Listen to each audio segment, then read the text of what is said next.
Hi everyone, this is Veronica. आज का topic फिर से हम रशिया यूक्रेन वॉर के आसपास डिस्कस करेंगे कि भारत को यहाँ से क्या लेसन्स मिलते हैं, स्पेशली अगर हम आत्मनिर्भरता की बात करें। दैट मीन्स यहाँ पे आप समझ रहे हैं, यहाँ पे बिगेस्ट टेक अवे हमारे लिए यही है that when the chips are down we have to be prepared, that we should know that we have to fight our battles alone. ऐसा हम क्यों बोल रहे हैं, हम डिटेल में डिस्कस करेंगे। आपकी कोई भी क्वेरी हो आप मुझसे कनेक्ट कर सकते हैं फेसबुक पे, इंस्टाग्राम पे या टेलीग्राम पे। पीडीएफ जो है वो आपको सिर्फ और सिर्फ मेरे टेलीग्राम चैनल पे ही मिलेगा। बाकी मैं आपको बता दूं, आप होली के लिए ये कोड वीरो33 यूज़ कर सकते हैं। हमारे सारे कोर्सेज के लिए 33% ऑफ आपको यहाँ पे मिलेगा। Now coming back to the topic जो हम डिस्कस करने वाले हैं कि इंडिया को क्या लेसन्स लेने चाहिए इस तरह का, जिसको रशिया मिलिट्री ऑपरेशन कह रहा है और यूक्रेन एक वॉर कह रहा है, इन्वेजन वॉर कह रहा है। हमको क्या लेसन्स मिलते हैं? आज काफ़ी दिन हो गए हैं, फोर्टनाइट से ज़्यादा समय हो गया, 18 डेज से ज़्यादा हो गए इस वॉर को। यूक्रेन के जो प्रेसिडेंट हैं वोलोडिमिर ज़ेलेंस्की, फाइनली वो अग्री कर रहे हैं कि वो नाटो में एडमिट नहीं होना चाहते, क्योंकि ऑब्वियसली उनके लोगों की जान जा रही है, देश का बुरा हाल हो गया है। और डोनबास रीजन ऑलरेडी जिस पे रशिया ने अपने फोर्सेस उस एरिया में भेज रखे थे पहले से ही, अगर आप देखेंगे वहाँ पे इंसर्जेंसी जैसा माहौल यूक्रेन के अकॉर्डिंग था, तो डोनबास रीजन पे बात करने के लिए भी रेडी हो गए हैं। तो ज़ेलेंस्की का जब ये अग्रीमेंट है कि मतलब वो अब मान रहे हैं कि हम इस पे बात करेंगे, तो हो सकता है कि वॉर रुक भी जाए, पर डेफिनेटली किन शर्तों पे रुकेगी या कैसे होगा वो हमें आगे आने वाला वक्त ही बताएगा। अब यहाँ पे 2 ऑब्जेक्टिव्स हैं रशिया के, जिस वजह से उसने लॉन्च किए थे। यही दो रीजंस थे कि एक तो डॉनबास रीजन को लेकर इनमें थोड़ा मतभेद था, और दूसरा नाटो, कि बार बार यूक्रेन कह रहा था हम नाटो में शामिल होना चाहते हैं, और रशिया की हमेशा से आदत रहेगी आगे पीछे वो अपने बफर स्टेट्स लेके चलता है। वो नहीं चाहता कि अमेरिका उसके क्लोज आ जाए। नाटो से रशिया को हमेशा प्रॉब्लम रही है। तो यही 2 मेजर रीजंस हैं कि रशिया का ये मिलिट्री ऑपरेशन जो है वो यूक्रेन पे शुरू हुआ। लेकिन अब हो सकता है कि जितने भी स्टेक होल्डर्स हैं, क्योंकि अब बातचीत करने के लिए अगर ज़ेलेंस्की रेडी हैं, तो सीज फायर हो, बट वी हैव टू सी कि कब ऐसा होगा। तो यहाँ पे प्रिंट मीडिया में भी रिसेंटली ये न्यूज़ जो है वो आप देख सकते हैं। अब इंडिया, यहाँ से एक तो हम सीखते हैं दैट हेल्प योरसेल्फ, कि हमको खुद की मदद खुद करना आनी चाहिए। अब ज़ेलेंस्की एक बार तो इस लड़ाई में कूद पड़े, क्योंकि हो सकता है शायद उनको लगता होगा कि अमेरिका या नाटो सब उसकी हेल्प के लिए आ जाएंगे रशिया के खिलाफ। लेकिन हमने देखा ऐसा कुछ नहीं हुआ। बयानबाजी, रिटोरिक्स जो हैं वो हर जगह से चल रहे हैं। सैंक्शंस ऑल्दो रशिया पे लगाई जा रही हैं, लेकिन कोई सीधा लड़ाई में यूक्रेन की मदद करने के लिए कोई भी देश नहीं आया। तो यहाँ पे है कि अपनी मदद हमको खुद ही करनी है, हम किसी पे डिपेंड नहीं रह सकते। कि इंडिया के लिए भी, क्योंकि हमारे आगे पीछे आपको पता है 2 हॉस्टाइल नेशंस हैं जिनके साथ एक बार हमारा युद्ध हो चुका है, पाकिस्तान है, चाइना है। अगर कल को हम ये सोचें कि कोई और देश हमारी मदद के लिए आएगा, हमारे साथ लड़ने के लिए आएगा, तो ऐसा नहीं होने वाला है। So this is the biggest takeaway India के लिए, कि कोई भी तीसरा देश न्यू दिल्ली की मदद पे नहीं आएगा अगर कोई भी वॉर पाकिस्तान चाइना के साथ हमारी होती है, राइट। अगर आप सोचें कि हम अमेरिकन ग्रुप में चले जाएं और वहाँ पे जब हमारा चाइना से अगर कोई लड़ाई हो, अमेरिकन हमारी मदद के लिए आएंगे? नहीं आएंगे। वर्बल कंडेमनेशन जो है हम पूरी दुनिया में देख रहे हैं, सब बोल रहे हैं कि रशिया बहुत गलत कर रहा है, बहुत गलत कर रहा है, राइट। लेकिन कोई मदद के लिए नहीं उतर रहा। और यही चीज़ है, डायरेक्ट इंटरवेंशन से यूरोप और यूरोपियन पावर्स और यूएस दोनों ही दूर हैं। देखिए, अब ना ही इंडिया के केस में भी इंडियंस को बहुत ज़्यादा मिलिट्री इक्विपमेंट्स कोई प्रोवाइड करेगा। अब रशिया को हम अपना एक परमानेंट फ्रेंड मानते हैं, एक ट्रस्टेड पार्टनर मानते हैं। यूएस हमारा एक स्ट्रैटेजिक अलाय है। लेकिन यहाँ पे किसी भी ग्रुप में परमानेंटली उसका साथ देना इंडिया के लिए सही नहीं है। इसलिए इंडिया ने अपना एक सेपरेट स्टैंड, इंडिपेंडेंट स्टैंड यहाँ पे ग्लोबल सिनेरियो में रखा है। रशिया ऑल दो हमारा क्लोज अलाय है कई सालों से ग्लोबल सिनेरियो में, और मॉस्को और बीजिंग भी अगर आप अब देखें तो उनमें भी काफ़ी क्लोजनेस है, प्रॉक्सिमिटी है। लेकिन अगर चाइना से कल हमारा कुछ होता है तो रशिया हो सकता है यूएन में हमको सपोर्ट करे, बट डायरेक्टली सपोर्ट करने के लिए, डायरेक्टली इंटरवेन करने के लिए नहीं आएगा। So this is the biggest takeaway कि कितनी पॉसिबिलिटीज है कि रशियंस भी कल को एक्टिव रोल हमारे लिए निभाएंगे, ऐसा नहीं हो सकता। बट डेफिनेटली वो भी, जैसे हमने एब्सटेन किया रेजोल्यूशन पास करने में, इंडिया ने अपने आप को दूर रखा, सेम वो हमारा फेवर इसी तरह से रेसिप्रोकेट कर सकते हैं कि जब जनरल ये सिक्योरिटी काउंसिल में, यूएनएससी में कुछ ऐसा रेजोल्यूशन पास होने वाला हो तो वहां पे हमारा रशिया फेवर रिटर्न करे। अब इस बार तो हमारा इंडिपेंडेंट स्टैंड है, लेकिन हमें ये भी नहीं पता है कि हम ये इंडिपेंडेंट स्टैंड कब तक रख पाएंगे, क्योंकि जिस तरह से जियोपॉलिटिक्स, एक वर्ल्ड ऑर्डर भी चेंज होता हुआ नजर आता है। जियोपॉलिटिक्स हम देख रहे हैं, अगेन जो दुनिया है 2 ब्लॉक्स में डिवाइड हो रही है, US 3 blocks rather, US, China, Russia.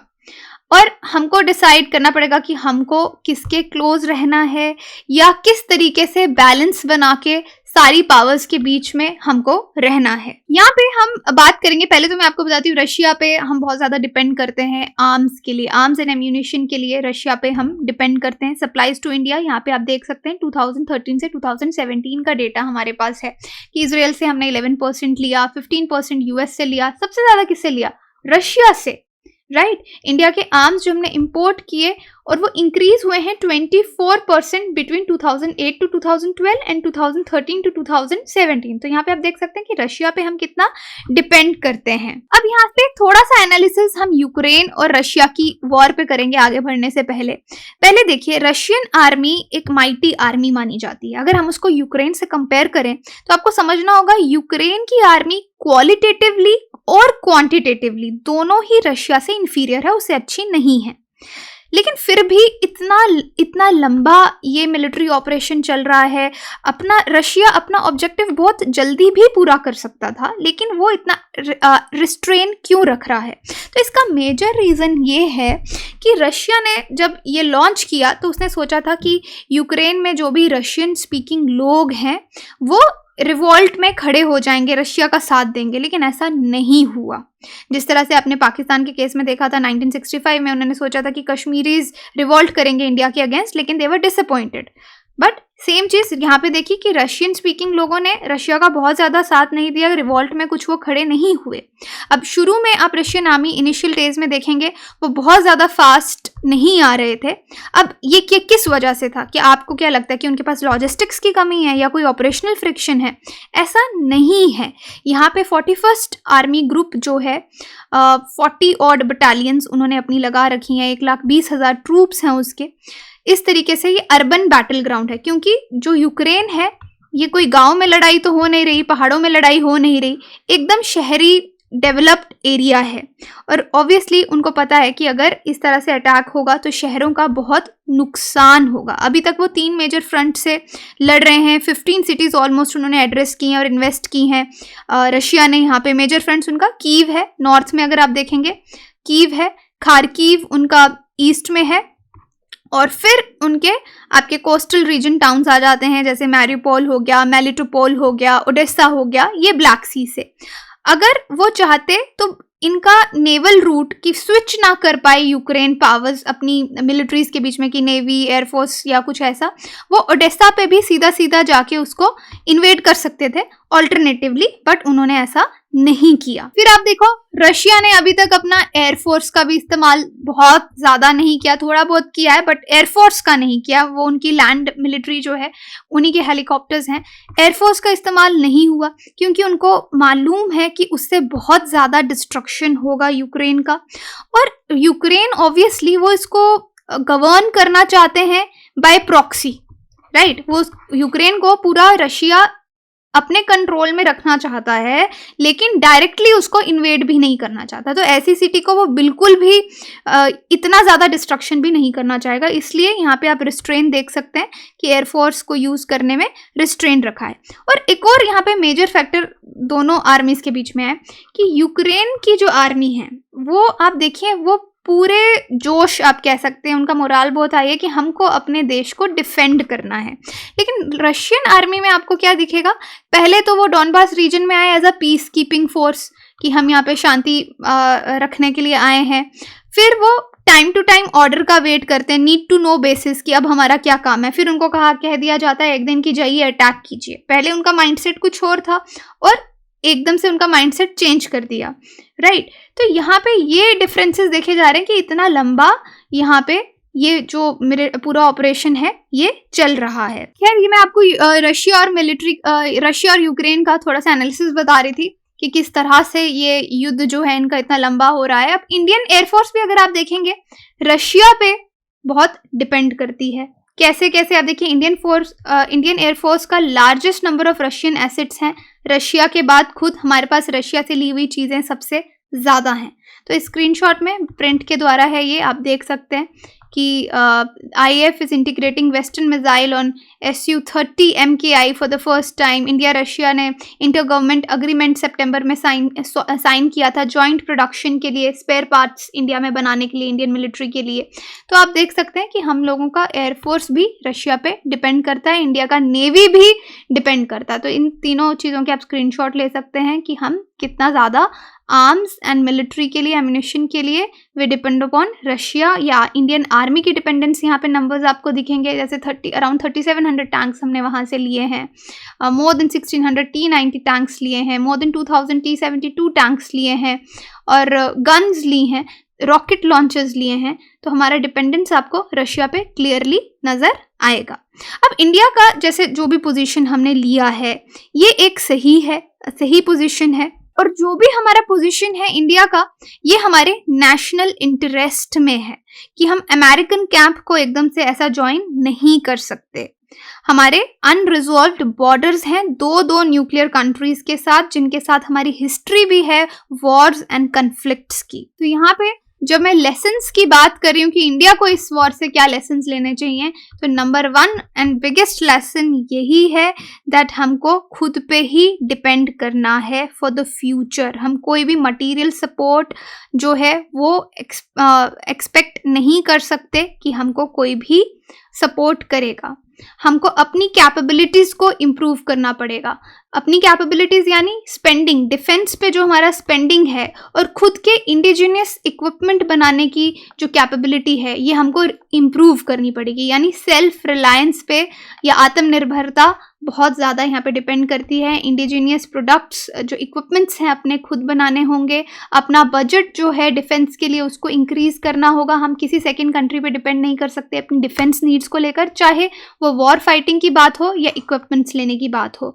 अगर कल कुछ भी होगा तो हमको हमारी आत्मनिर्भरता ही काम आएगी। तो जिस तरह से हमारा मेक इन इंडिया है ये सिर्फ इंडियन फर्म्स के बारे में नहीं है कि हम फॉरेन इक्विपमेंट जो है बाहर से जो इक्विपमेंट्स हैं वो ला के उनको थोड़ा बहुत चेंज करके अपनी मिलिट्री को दे रहे हैं। हमको टोटली खुद पे डिपेंड करना होगा। अपनी मिलिट्री, अपने इक्विपमेंट्स जो हैं वो एनहांस करने होंगे, क्योंकि जो फ्यूचर की जितनी भी वॉर्स हैं वो अब इंडिजिनियस वेपन्स और इक्विपमेंट्स के थ्रू ही लड़ी जा सकती हैं। बहुत सारे इनिशिएटिव्स रिसेंट पास्ट में अगर आप देखेंगे लिए गए हैं, जैसे 68% जो है टोटल कैपिटल बजट का डोमेस्टिक सेक्टर के लिए रखा गया है। 25% अगर आप देखेंगे R&D, research and development budget जो प्राइवेट प्लेयर्स के लिए वो रखा गया है। इसके साथ कॉर्पोरेटाइजेशन जो है ऑर्डिनेंस फैक्ट्रीज की वो हो रही है, और इंसेंटिव्स प्राइवेट सेक्टर को दिए जा रहे हैं इन राइट डायरेक्शन। तो इस चीज़ को हमको प्रिजर्व रखना पड़ेगा। तो यही पॉइंट्स आप देख सकते हैं रिसर्च डेवलपमेंट के। जो चीज़ मैंने आपको कैपिटल बजट बताया, 25% R&D फंड्स बताए। इसके साथ साथ हमको अपना जो इंफॉर्मेशन वॉरफेयर है, यहाँ से एक और लेसन हमको मिलता है। इंफॉर्मेशन वॉरफेयर वो भी ये एक और डायमेंशन है, एक और कंपोनेंट है इंफॉर्मेशन वॉर, कि हमको पता रहे कि कहाँ पे क्या हो रहा है, इसको इम्प्रूव करना पड़ेगा। और यूक्रेन को इस चीज़ में यूक्रेन को सक्सेस मिली है बिकॉज उनको वेस्ट से इस चीज़ में हेल्प मिली, और कुछ सोशल मीडिया प्लेटफॉर्म्स जो हैं they were restricting Russia from exploiting their own platforms. तो ये एक इम्पॉर्टेंट लेसन हमारे पास आता है जिसपे हमको इम्प्रूव करना है हमारा इंफॉर्मेशन वॉरफेयर कैपेबिलिटीज़, राइट। और ये तभी हो सकता है जब हमारे पास हमारे इंडिजिनियस सिस्टम्स हों और India based server and routers हों। कि अगर कोई हमारे इंफॉर्मेशन को काट देता है, अगर हम किसी और कंट्री पे डिपेंड कर रहे हैं, तो उस टाइम पे हमारे पास खुद के सर्वर्स और रूटर्स जो हैं वो होने चाहिए, क्योंकि इंफॉर्मेशन बहुत ज़्यादा मदद कर सकती है। जैसे इम्पोर्टेंट लेसन इसमें भी है कि ड्रोन्स में अगर हम टेक्नोलॉजी लगाएं, फ्यूचर टेक्नोलॉजी को यहाँ पे बार बार इंक्रीज करने की बारे में बोला गया है कि ट्रेडिशनल वॉर फाइटिंग मशीन्स जो हैं, टैंक्स, अटैक हॉस्पिटल्स, वो हमको बहुत ज़्यादा बैटल्स जीतने में मदद नहीं करेगा। अज़रबैजान और आर्मेनिया के कन्फ्लिक्ट में हमने ये देखा, हमको टेक्नोलॉजी जो है वो बहुत इंप्रूव करनी पड़ेगी, क्योंकि टेक्नोलॉजी की मदद से बहुत सी चीज़ें आसान हो जाती हैं। जैसे Russian onslaught on Ukraine with hundreds of tanks and armoured vehicles have prove futile. हमने देखा रशिया ने अपने बहुत सारे टैंक्स भेजे, लेकिन उससे बहुत ज़्यादा फायदा नहीं हुआ। यूक्रेन एक बहुत छोटी कंट्री है जिसके पास बहुत कम रिसोर्सेज हैं, लेकिन वो एक मिलिट्री सुपर पावर को भी आगे से जवाब दे रही है। दैट इज टोटली ऑन कि यूक्रेन को वेस्ट की वजह से उनकी टेक्नोलॉजी थोड़ी अच्छी है। तो मदर ऑफ और लेसन्स, जितने भी लेसन्स हमने यहाँ पे बात किए टुकड़ों में, मदर ऑफ ऑल लेसन्स यही है कि nothing is more important than national interest. National interest से ज़्यादा हमारे लिए कुछ भी इम्पॉर्टेंट नहीं है, और इंडिया ने यही चीज़ अपने पॉजिटिव क्रीडेंशियल्स दोनों रशिया और यूक्रेन के साथ रख के बताया, क्योंकि यूक्रेन के साथ भी हमने रखा, हमारे सिटीजन्स को हमने वहाँ से इवैक्यूएट किया एक वॉन टॉन कंट्री से, और स्ट्रैटेजिक ऑटोनॉमी जो इंडिया की बनी हुई है ये हमको बना के रखनी है, और सेल्फ रिलायंस और प्रोग्रेसिव बनना है आत्मनिर्भर भारत के लिए। जिस तरह से इस गवर्नमेंट का plan B make in India का है, उसको आगे और बढ़ाना है, क्योंकि वर्ल्ड ऑर्डर जो इमर्जिंग वर्ल्ड ऑर्डर है, हमको अपने आप को भी टॉप लेवल पे उसको वहाँ पे अपनी कंट्री को वहाँ पे फिट करना है। तो ये चीज़ जो मैंने आपको बताई ड्रोन्स पे, टेक्नोलॉजी पे हम लगाएं, क्योंकि ये जो एंटी गाइडेड मिसाइल्स हैं, ये टैंक्स वैंक्स हैं, इन पे हम बैटल्स जीतने के बारे में नहीं सोच सकते। तो इन शॉर्ट कंक्लूजन में क्या लेसन्स मिलते हैं सेल्फ रिलायंट बनने के लिए? टेक्नोलॉजी इंप्रूव करो, इन्फॉर्मेशन वॉरफेयर इंप्रूव करो, कैसे सर्वर्स, रूटर्स, ये सब हमारे खुद के होने चाहिए। बजट अपना इंक्रीज करो डिफेंस पे जो हम खर्च रहे हैं। इंसेंटिव्स प्राइवेट प्लेयर्स को जैसे ऑलरेडी भी हम दे रहे हैं, उसी पाथ पे हमको रहना चाहिए, ताकि जो इक्विपमेंट्स हैं वो हम इंडिजीनियस इक्विपमेंट्स बनाना शुरू करें। राइट, आई होप ये टॉपिक आपको समझ आया होगा कि अगर आपको मिले कि इंडिया को क्या लेसन्स मिलते हैं इस वॉर से, कि हम कैसे इंप्रूव कर सकते हैं फ्यूचर का कोई भी थ्रेट, कोई भी खतरा, तो आप इस पे आंसर राइटिंग प्रैक्टिस कर सकते हैं। क्वेश्चन है, which organization has recently developed the canopy severance system for indigenous aircraft in India? ISRO, DRDO, OFP, भेल, BHEL। आप मुझे कमेंट सेक्शन में बता सकते हैं, टेलीग्राम में पोल में पार्टिसिपेट करके बता सकते हैं। बाकी कोर्सेज के लिए आप वेबसाइट विजिट कीजिए, एप्लीकेशन डाउनलोड कीजिए, कोर्सेज EMI पे भी अवेलेबल हैं। Thank you so much.